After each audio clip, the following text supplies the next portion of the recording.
And good evening, ladies and gentlemen. Welcome to Flux Motorsport TV, where you join myself, the console, and Toasty for round 3 of the GT3 Championship. Good evening, Toasty. How are you doing, mate? I'm doing good. I'm looking forward to another exciting GT3 race. Hopefully it's just as eventful as last week was. Here's the hoping. A great race out last week round in Zhuhai. On the flip side of the coin, Blackfile in that big heavy Bentley is absolutely flying still. No one able to improve their times on him just yet, so he's still sitting pretty for now. 7 minutes in the session left, so plenty of time for that for him to be knocked off the top there, although he will be definitely have something to say about it. Snarling still sitting in second, Bruce in third, Blackfile in first place. He is going to get a little bonus point for his efforts in qualifying there. Snarling Bongo takes home second.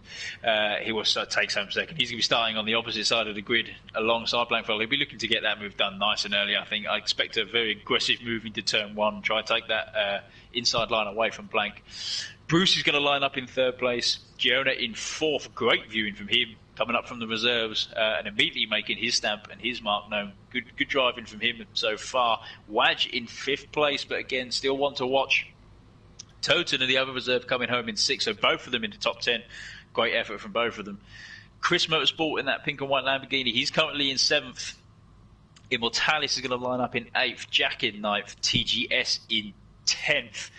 Tibi is going to be in 11th, CDN in 12th, 13th is going to see Flush, 14th Dr. Potford, 15th Green Gaming, and Survivor in 16th. People not to rule out though, we've got Immortalis and Jack in 8th and 9th. I expect them to start coming through the grid with some sort of urgency, as well as CDM. We saw him have a good run last week, so all to play for as we are about to go green light. We'll jump on board with Blackfile here,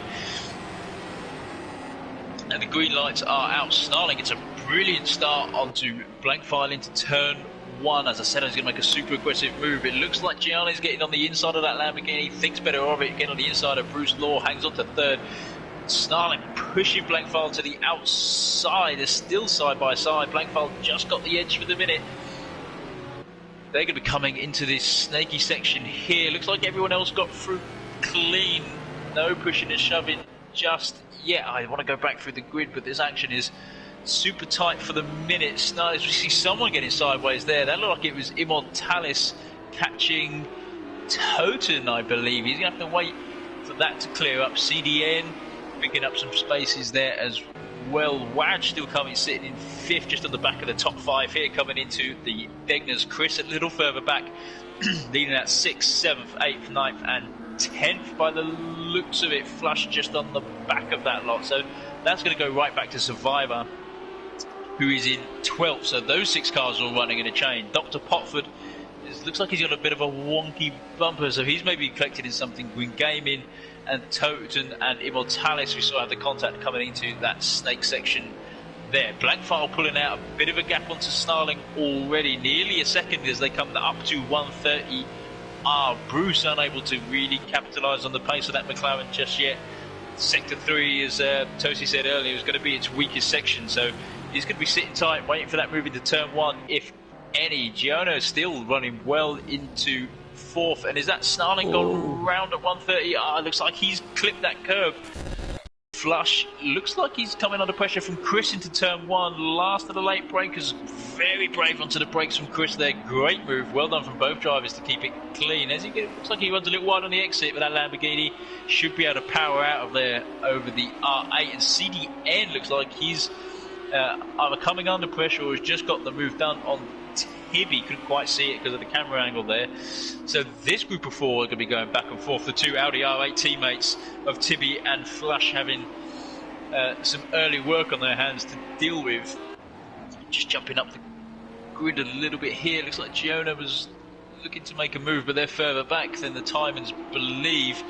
Looks like this is the racing. So Green Gaming, Toten and Snarling are all into the pits. Did Immortalis pit as well? He hasn't. He has stayed out, so he's obviously happy with the damage for the car. If it's got any, he's closing down Dr. Potford, who, as I said, looks like he's got a bit of a wobbly bumper, so he's probably suffered a little front end damage there, and that will be affecting that NSX's handling quite severely. This is where the action currently is. 7th and 8th, pushing wide into the spoon. You need to be a little bit careful on that curve there. You almost want to sort of drift into the middle a little bit to get the best run up to 130. As you can see there, that Lamborghini pulling away from Flush's Audi R8, and just behind him, the Lamborghini of CDN pulling away from Tibby's R8. I'm sort of getting to see two versions of the same thing here happening as they come into 130R. CDN getting extremely wide. He's going to have to be careful he doesn't get a slowdown or have an incident like we saw Snarling have. Catastrophic start to his race.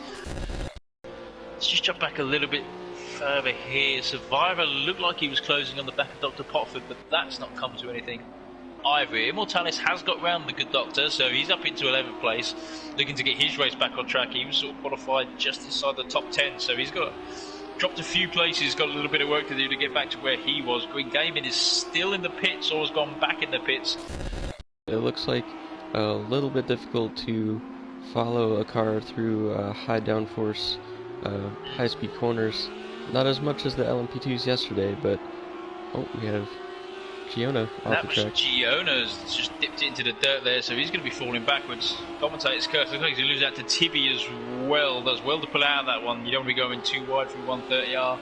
Not this early in the race anyway, so keep an eye on those three. TGS is starting to pile on the pressure onto Immortalis. So Immortalis has actually got up into 10th place, so this is the other way around. This is the aftermath of Immortalis' recovery drive. Survivor could potentially hang on to that place. That would be a great finish for him. As I said, maybe starting to get the feel for that Z4, starting to get it working for him. We will keep an eye on him and see how he finishes. Jumping back on with Immortalis and Giona, CDN is into the pit, so he's obviously having his damage repaired. That gives Dr. Potford a chance to get up into 13th. Toten's still sitting back in 12th, Tibby in 11th, so nothing really developing down there just yet. Green Gaming still miles off the pace. I think he took some big damage early on and lost a lot of time getting that repaired. Really, perfect game plan. Get in front and stay in front. Pulled out about a 3-second gap onto BruceLaw, who is sort of staying within touching distance, but we've seen this before from Bruce. Staying within touching distance, not burning out his car, not burning up too much tyre or rubber, and maybe in the latter stage he starts to close it down. On Tuesday we have Murphy with the touring cars, and we're going to be heading to Silverstone National. That could be a complete mix-up race as we start to see some of the BMWs get into the mix. Maybe not a total McGann series like it has been, as we can see Toten looking to make some moves into 130R on Tibby. Decides better always fall back in line for the time being. Good call. Don't want to be going too wide through 130R here. As I said, the curbs can be extremely nasty. Toten flirting with him a little bit. Looks like the gap into the last curve has extended a lot, so he's lost a lot of time through there. Eyes focus back on the race. 18 minutes left to go, so just past the halfway point. Looks like Blankfire has made a bit of a mistake. Bruce is starting to close that gap up now. Only 1.5 seconds between the two. Toten is getting on the back of Tibby again, so he's closed the gap after he had a little misadventure. Looks like this time he's in a much better place to get it done as he goes around the outside, coming onto 200. Tibby should probably get the better exit, but he hasn't. There's AMG horses unleashing as they come up into Spoon. Tibby has to be super careful on the brakes here and just drive for the exit. Make sure to get in the draft and get the best run he can down into 130R and up to turn 1. Really, otherwise that AMG is going to leave him behind. It could all be to play for then in time penalties. We'll have to wait and see to the end how big they are. Jack getting right on the back of Wedge now, just coming up through the first sector. Again, this is something similar we've seen all race. Some of the guys able to close right up through sector 1 but unable to hang on through sector 3, so stick with this a little longer. It looks like Tibby and Toten maybe having a little battle up just up front, so both fights on track happening behind each other. Jack has closed that gap right up, but as we should be able to see Wadge start to pull away again now. As Jack is just close enough in the draft. Looking to drive for something into Boom, try and disrupt the exit into there. Very brave onto brakes. Takes the inside away. Brilliant move from Jack if he can make this work. Forcing Wadge to the outside. Wadge should get the better drive into 130R. That Ferrari should have some of the legs. Jack getting that move done for now. Great effort from him. Great driving from both of them to give each other the room to race. That is what racing is about. Jumping back here, looks like Giona is starting to get the back of Survivor. Survivor's hanging on to 7th place. A good drive from him coming from, I believe he qualified back in 15th, so a brilliant effort from him. Moving his way up the grid well into the top 10. Looks like he's been able to keep his nose clean, stay out of trouble, and just log the laps, really sort of picking up on the mistakes that everyone else has made and taking what's been given to him. However, here he is, the man himself, Blankfile, potentially taking a clean sweep of points. We're going to wait and see if he's got the fastest lap. Started on pole, finishes at the front. The best race strategy there is good drive from him in the black and yellow Bentley. Nice, calm, collective as always. BruceLaw comes home in second, 4 seconds back. Good showing from him in the Ginetta. I think he'll be happy with that one. Sakitto probably not best suited to that Ginetta, so good drive from him. Co-Clippers guys taking the 1-2. They'll be happy with that in the chat. Jack still hanging on to 3rd. Was that a back marker? That is a back marker behind him, so he should have this in the bag provided he has no major incidents. Judging by tonight's record, I probably shouldn't have said anything. As he comes around the last corner now, brilliant drive from him. Gets his, I believe that's going to be his first GT3 podium as well, so he'll be well happy with that. Good drive with him. Able to pick off Wadge in the final stages of the race there. Good drive from Jack. Love to see it. Wadge coming around the final corner now as well. Unfortunately missed out on the podium. We're not sure if he made a little mistake or just run out of time. But he's going to take home 4 for good keeper points for him. Immortalis sitting back in 5th. A good recovery drive. So Blankfile comes home in 1st with the fastest lap as well. So all the points for Blankfile. Good showing from him. Couldn't have asked for better. Bruce comes home in 2nd in the Ginetta. Good showing from him as well. Jack picks up that 3rd place after picking off Wadge in the final stages. A great effort from him. Wadge comes home in 4th. Good boatload of points still, but he'll be looking to get that righted again. I think he'll be unhappy with that one. Immortalis, good recovery drive from him. Coming back from the back of the grid up to 5th. No easy feat. TGS managed to hang on to 6th after he had a few little spins this race. Survivor, I think Survivor has actually had the best drive today, I believe. Bit of an unsung hero. Coming back from what I believe was 15th in qualifying, working his way up to 7th. Able to keep his nose clean, stay out of trouble and pick up a good load of points. Chris comes home in 8th. Good effort from him. We saw him battling it out a long way through that race, actually. Great racing from him. Just missing out to Immortalis in the final stages. Giona, the reserve, finishes in the top 10. He comes home in 9th, as well as Toten taking home the 10th. So both reserve drivers getting the top 10. They need to be very well happy with that. Tibby hangs on to 11th place, as joined with Flush, both teammates back there. They'll be Tibby will probably be looking to rewrite that next race. Normally showed great pace.